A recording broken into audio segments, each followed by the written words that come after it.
Come along with me as I install front sway bar bushings from Energy Suspension on my 1990 Eagle Talon.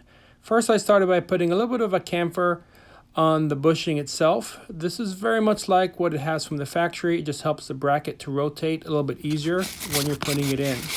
I went ahead and sanded off the bracket itself, get rid of some of that 34 years of rust on it, and also sanded off the sway bar itself, made sure that was nice and clean.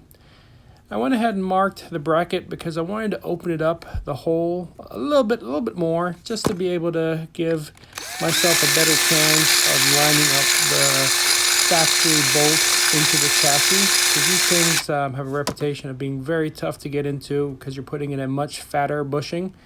Went ahead and get the bushing nice and greased up before I put it back into the vehicle.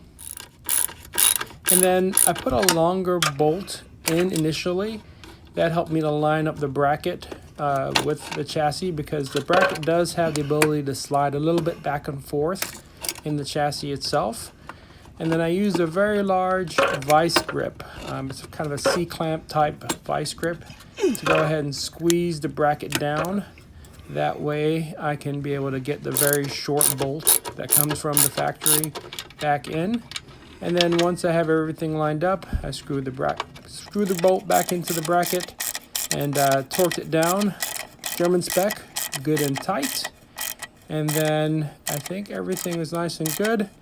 And then we are ready to party.